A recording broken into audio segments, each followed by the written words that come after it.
أسعد الله أوقاتكم مشاهدينا في كل مكان. نشرة الأخبار نقدمها لكم من تلفزيون دولة إريتريا، ونستهلها كالعادة بأهم وأبرز العناوين.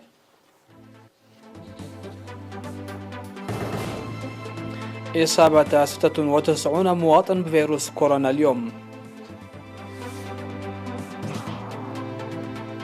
بدء امتحان الشهادة المتوسطة.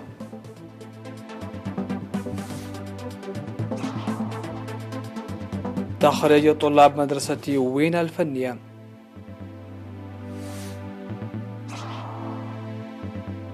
حركة الشباب تتبنى هجوما على قاعدة عسكرية أودى بحياة 15 مجندا. اتفاق بين الاتحاد الأوروبي والولايات المتحدة لحل نزاع ايرباص وبوينغ.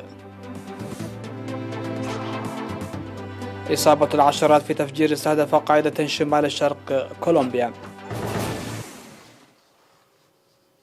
أهلا بكم إلى تفاصيل النشرة، نستهلها بهذا الإعلان من وزارة الصحة.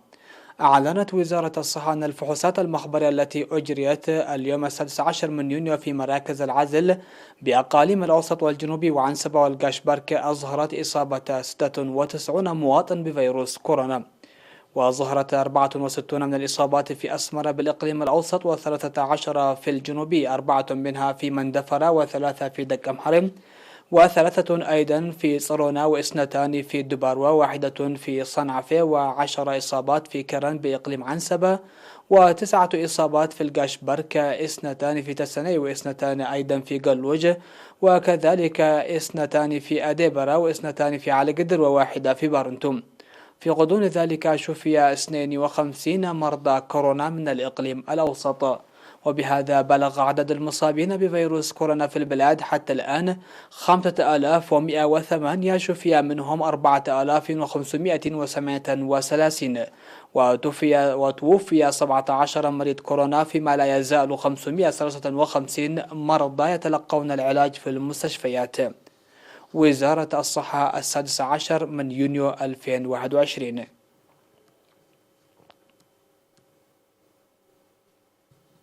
بدأت اليوم 16 من يونيو في كافة أرجاء البلاد امتحانات الشهادة الوطنية المتوسطة أي للصف الثامن. وقال الأستاذ ديني محمد من قسم الامتحانات الوطنية في وزارة التعليم إن الامتحانات التي تشكل 5 مواد تستمر حتى 18 من يونيو، وتقدم في 402 مركز في البلاد، إضافة إلى مركز امتحان واحد في السودان. وأوضح جلوس أكثر من 50,000 طالب لامتحانات الشهادة الوطنية للمرحلة المتوسطة هذه السنة، وهم من الطلاب النظاميين والتعليم المسائي وأعضاء قوات الدفاع وغيرهم. ولم تنفذ امتحانات الشهادة المتوسطة العام الماضي بسبب إجراءات مكافحة وباء كورونا.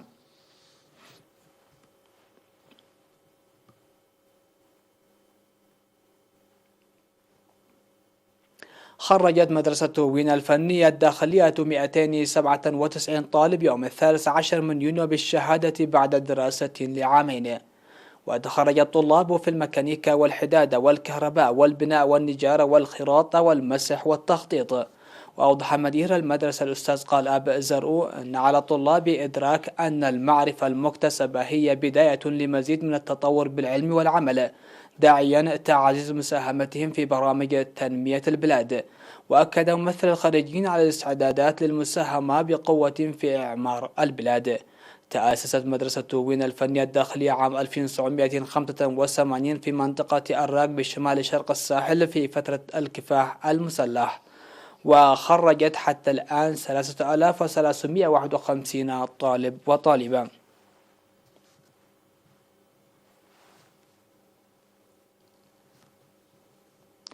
أفاد مكتب التنمية المعمارية في إقليم عنسبة أن النفير الشعبي يسهم بدور كبير لصيانة وإصلاح الطرق من الدرجة الثانية. وأوضح مسؤول الطرق من الدرجة الثانية في القسم السيدة هيلة أسفها أن نفير السكان وقوات الدفاع له أهمية كبيرة في الحياة الاجتماعية والاقتصادية للمواطنين وضمان تسهيل خدمات المواصلات.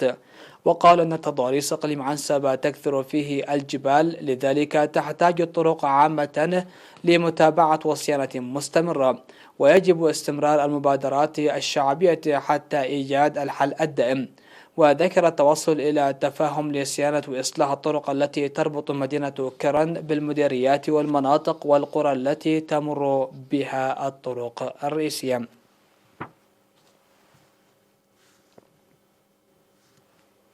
دشن يوم 15 من يونيو مشروع مياه عدر عدا بمديرية قالا نفحي في الإقليم الأوسط والمشيد بكلفة أكثر من 2 مليون نوفا.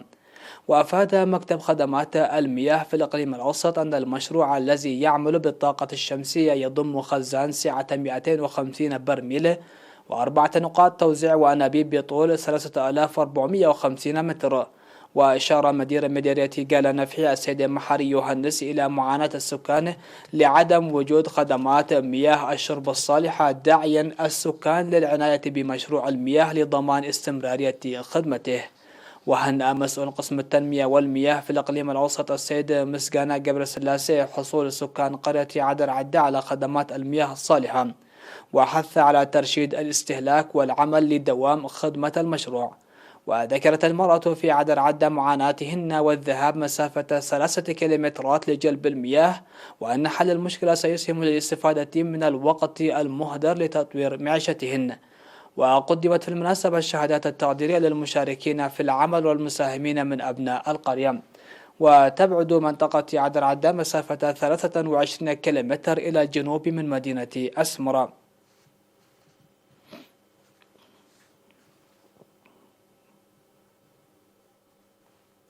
قال رئيس جمعية المتبرعين الطوعيين للدم في إقليم جنوب البحر الأحمر السيد عثمان عبد القادر إن ارتفاع عدد المتبرعين بالدم يعكس الوعي المتنامي. وأوضح لدى لقائه الأعضاء والشركاء أنه ورغم العمر القصير لجمعية المتبرعين الطوعيين بالدم في الإقليم، إلا أن عدد المتبرعين في تزايد مستمر نتيجة أنشطة التوعية الجارية، مشيرا إلى أن 92% من الدم المتبرع به عام 2020 كان من الطوعيين. وذكر أن الدم المتبرع به قبل إقامة الجمعية كان فقط من الأسر، ويجري العمل لتوسيع أنشطة الجمعية المعتصر في عصب. وأوضح المدير المؤقت لمكتب وزارة الصحة في إقليم جنوب البحر الأحمر السيد محمد أنوار أن أغلب الدم المتبرع به من الطوعيين العام الماضي استخدم في قسم الولادة. وقدم في المناسبة توضيحا بشأن أهمية التبرع بالدم وتقديم الشهادات التقديرية للمؤسسات والأفراد المساهمين لتقوية جمعية المتبرعين الطوعيين بالدم.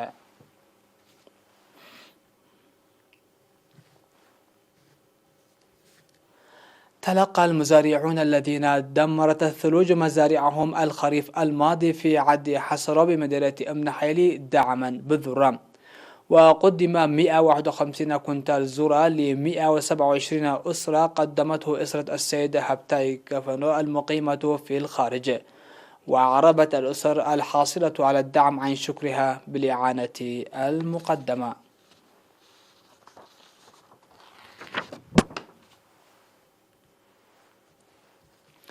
مشاهدينا، نشرتنا لا زالت مستمرة من الفضائيات الإريترية، لكن بعد الفاصل فكونوا معنا.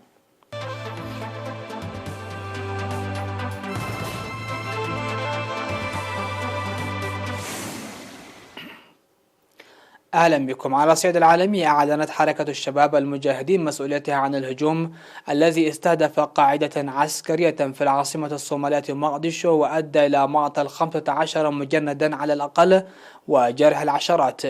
وقال بيان صادر عن حركة الشباب إن أحد مقاتليها نفذ عملية في القاعدة في وقت كانت مجموعة ممن سمتهم بالميليشيات تتجمع في المكان، مضيفة أنها قتلت أكثر من 40 شخصا وأصابت أكثر من 50. وكان قائد القوات الصومالية الجنرال أودوا يوسف راغي صرح في وقت سابق أن انتحاريا لبس حزاما ناسفا فجر نفسه وسط مجموعة من المجندين جدد بينما كان يجري تفتيشهم في البوابة الرئيسية لقاعدة مخصصة للتدريب. وذكر أن 10 منهم قتلوا وأصيب نحو 20 آخرون.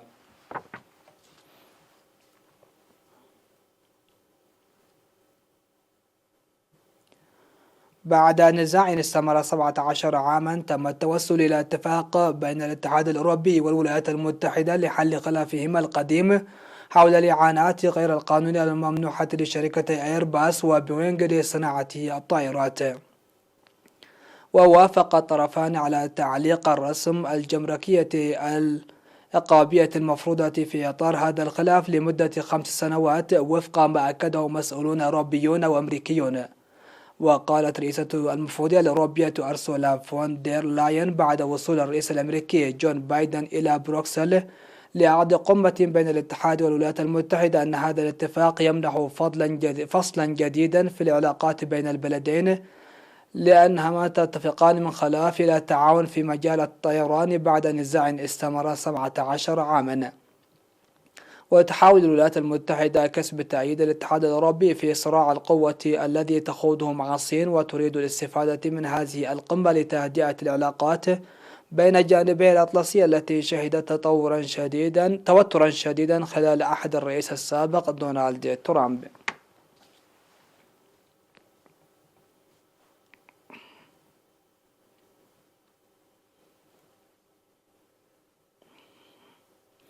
أفادت وسائل إعلام كولومبيا بأن 36 شخصا أصيبوا بجروح جراء تفجير استهدف قاعدة عسكرية بالقرب من مدينة كوكونا شمال شرق كولومبيا.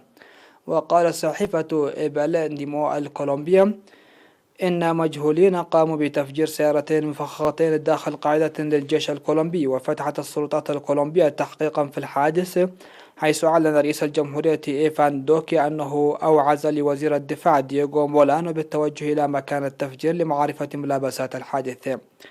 وكانت كولومبيا قد شهدت تفجيرا مماثلا بسيارة مفخخة في غرب البلاد في مارس الماضي أسفر عن إصابة 43 شخصا.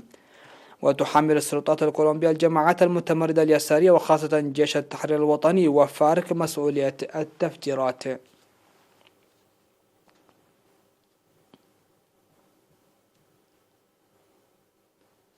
توفي زعيم طائفة دينية هندية تمارس تعدد الزوجات، تاركا وراءه ما قد يكون أكبر عائلة في العالم، حيث كان لديه 39 زوجة و94 ولدا و33 حفيدا. وقد اختلفت تقارير عديدة عن الحجم الدقيق لأسرة زيونا تشان البالغة من العمر 76 عاما، لكن رويترز تقدر العدد ب39 زوجة و94 ولدا. وأكد زورما ثانغا رئيس وزراء ولاية ميزورام مسقط رأس زيونا في الهند وفاته على تويتر، وقال المسؤول إن قرية زيونا أصبحت نقطة جذب سياحي رئيسية في الولايات بسبب العائلة. وأدرجت أكاديمية التسجيلات العالمية وهيئة لندن للأرقام القياسية عائلة زيونا على أنها الأكبر في العالم. وعاش زيونا مع عائلته الكبيرة في مبنى وردي من 4 طوابق مع حوالي 100 غرفة في إحدى قرى ولاية ميزورام الحدودية مع بنغلاديش وميانمار. وأفادت وسائل إعلام هندية أن زيونا مات بسبب مضاعفات مرتبطة بمرض السكري وارتفاع ضغط الدم.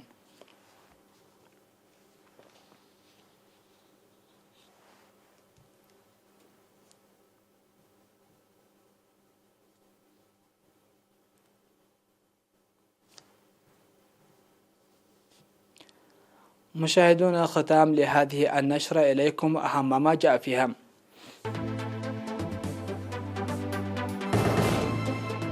إصابة 96 مواطن بفيروس كورونا اليوم. بدء امتحانات الشهادة المتوسطة.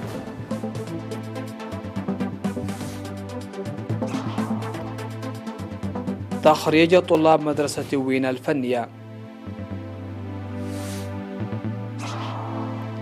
حركة الشباب تتبنى هجوما على قاعدة عسكرية أودى بحياة 15 مجندا. اتفاق بين الاتحاد الأوروبي والولايات المتحدة لحل نزاع ايرباص وبوينغ. وإصابة العشرات في تفجير استهدف قاعدة شمال شرق كولومبيا. هكذا مشاهدينا الأكارم انتهت نشرة هذا المساء. شكرا لحسن الإسماع والمتابعة، والسلام عليكم ورحمة الله.